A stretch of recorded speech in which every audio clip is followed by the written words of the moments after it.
Start big. Hi friends, this is Rachel back with another video, and yeah, that's all. Well, when life gives you lemons. The topic of this video here is kind of like a productivity video. So in this video, I'll be giving 10 tips on things that you can do to keep yourself organized and productive. Most of these will kind of relate towards school because that's just kind of where I'm at, but I'm also working a full-time job too, so things like this can also be integrated, especially if you can work from home or even if you're at the office and you need just some tips to keep you all productive. So I'm going to put the first one right here actually at the intro, and that is if you actually need to be doing work right now, like you need to be studying for something or you need to finish an assignment, please leave and do that now. I don't want this video to get in the way of you actually being productive. If you're on your study break, then have fun watching this, but I made the mistake, especially in high school, of watching a ton of like productivity videos, but I spent all my time doing that and I kind of was like, wow, I've been so productive, but no I hadn't. I just watched videos on productivity tips.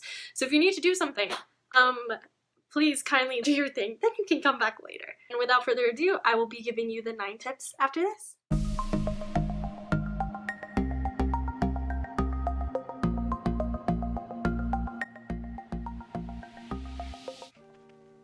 The second tip that I have for you in being productive is to plan everything out.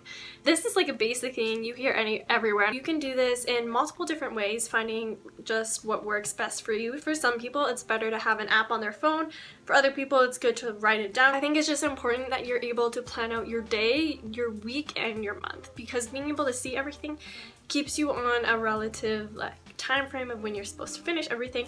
So I'm going to show you a few things of what I've done. I've used many planners. These are just 3 of like the 10. This is one by Bando and I absolutely love their planners. I think I had a bigger one.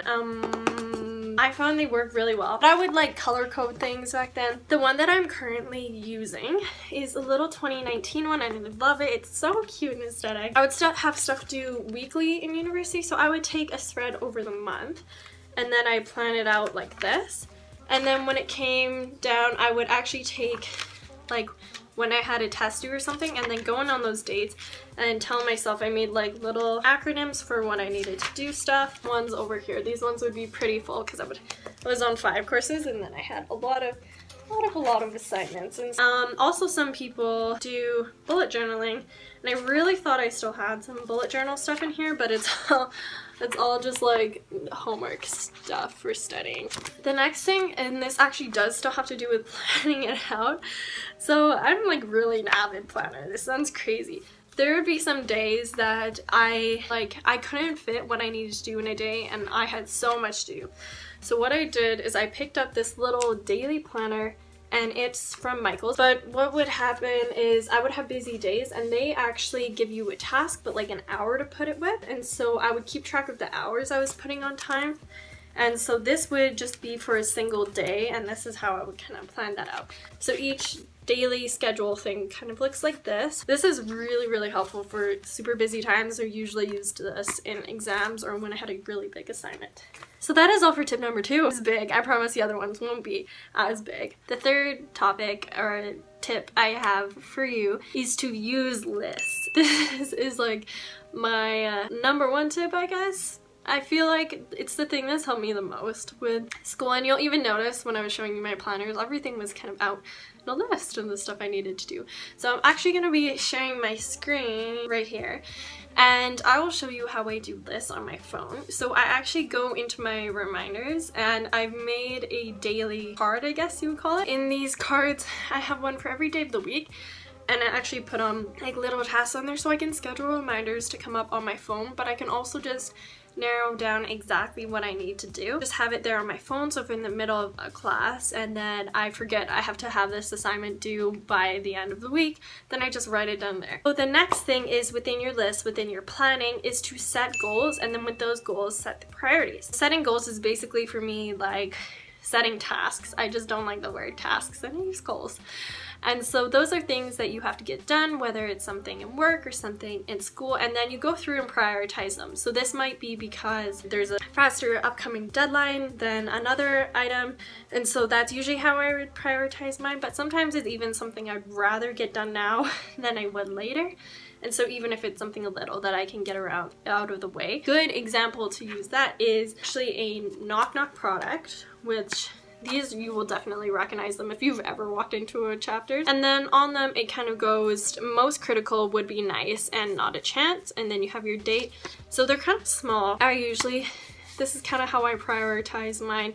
Sometimes people do this by using color, whatever works for you. So that is tip number 4. And for tip number 5, once you have your goals set out, make relative time frames. Kind of look at them and gauge how much time you'll probably need to finish these. And be smart with this. Give yourself some grace. I wasn't really good at that in my first semester of university. I'd look and be like, okay, so I have a math assignment, I have studying time, I have this paper, and then I'm like, oh, I can get the rough draft done in like an hour.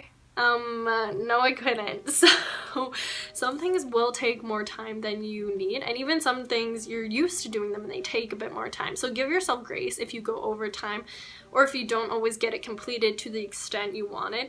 Just being able to get it done will help you, or get a step ahead helps you feel a little bit better. Don't be too down on yourself if you don't get it. This is now just more about like emotions, but yeah, so when you're looking at stuff and say you're not where you want it to be, you're still further along than when you began. I sound like a little inspirational quote. It's been a big help for me is just writing down like, oh, this should take about an hour, this should take like 4 hours even. So give yourself those time frames, and even if you overshoot, it makes you feel really great if you get it done like half an hour early, because then either you have more break time or you can get moving on to your next thing.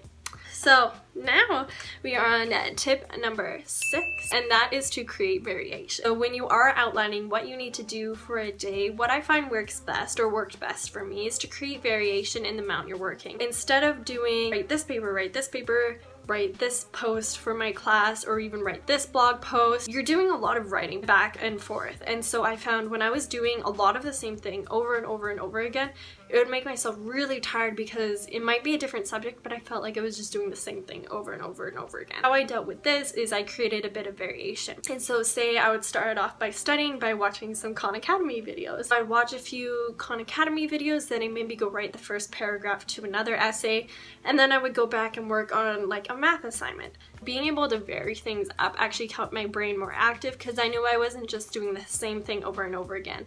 That being said, if you do have a deadline up and coming, and say you procrastinated something, you might need to spend the whole night writing your paper, and it might not be what you want to do, but you gotta get it finished.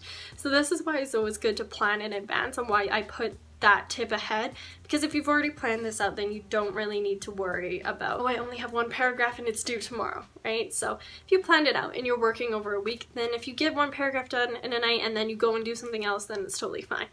Now it is tip number 7, and this is one I like a lot, and that is to personalize your study habit. This is what I did even just for this video. It looks like this. This is how I like doing a lot of my notes, and I just like making them into illustrations or writing them out in such a way that I really liked how they looked. And so this actually helps me enjoy when I'm studying. For other people this might not be their thing, but for me it was. So who says any of your work needs to be a pencil and paper, or just needs to be typed up on a computer? You can have some fun with how you like to do your work. Additionally, a lot of my work I would go through and make flashcards, and on those flashcards I would go through and write memory tricks. If I recognize something familiar, I would relate it to a meme, or to a Marvel movie, or to an episode of Friends, or to a certain character I knew. And this actually, once I started doing this, my grades went a lot higher, because automatically I would read a word on a test and I would recognize it for myself and be like, oh, that related to this Friend's character. And then I'm like, oh, I know what this thing does. And then I'd be able to answer the question. And so even having stuff like that, like those little things of personalizing your notes, your study habits, or your work, really helped me increase my productivity, make the content more enjoyable, and it helped me do better academically. So I like that. The next thing I wanted to talk about is my tip number 8, and that is if you are working on something and you have everything planned out, you know what you're gonna do, know the location that suits you best. For myself, I have a desk and I cannot study at it. I don't know why, but it doesn't work well. Like, I'll try and I will get stuff done, but it is not enjoyable. Throughout the semester, I grabbed one of those laptop things and I actually worked on my bed here. Sometimes did not work out well because I would fall asleep. Actually didn't learn till the end of this year. I work really, really well in coffee shops. So I'll just go to a Starbucks and I'll have my headphones on and then I will work there and I get tons of work done. Find out what works best for you in regards to location. And then branching off of that, my tip number 9 for you is know your distractions as well. Certain things like, can you eat while you study? Can you even snack, or is that going to distract you? Additionally, for me, temperature is a huge thing when I'm studying. If it's too cold, then I cannot focus at all because I'm like freezing cold and I can't pay attention and I get so focused on being cold that I don't even I read a paragraph like 7 times and I don't know what I read. Certain things like, can you work with music on? Because I know I can, but I know other people it really distracts them. Or can you work with your phone on? A big thing is like if you have a notification come up, do you feel like you need to answer it? So when it came down to times like during exam time, and then I would turn it off, put it in a drawer and go and do my work, then come back. And so that really kept me accountable if I was working from home and I had to stay home, because then I wouldn't get distracted and go through on Instagram or anything like that. And so it was helpful. My 10th and final tip that I have is to give yourself something to look forward to. So it's very, very, very important when you are working, when you're studying, to give yourself some breaks, because you don't want to overwork yourself, make yourself super, super tired. Breaks are super important, but what I found is instead of just writing down, here's my break time, I will actually give myself something to look forward to. So whether that is drawing, whether that's going downstairs to watch an episode of Survivor with my family, or if it's talking with my boyfriend for a little bit, or even just something like I get to go on and look at memes on Instagram. Something specific that I know I'm gonna be able to do really actually helps motivate me, because I know once I'm done that assignment, I get to go and do that. That being said, when you're making those break times, put something in there that will fit within your break time, and so that you don't oh, this is my time to go on Instagram, and then an hour later be like, oh, that was supposed to last 15 minutes. So make sure you do stick to those, but give yourself something to look forward to. That'll be fun for you. That is all my 10 tips for the video. Hopefully there was at least maybe one thing that is a little bit new for you, or one thing that you might be able to apply in your life. But yeah, thank you so much for watching this video. I actually post every Sunday, so if this video interests you, be sure to hit the subscribe button so that you can see more from me. Additionally, please give this video a thumbs up, comment down below if you want, and I will see you in my next video. Bye-bye!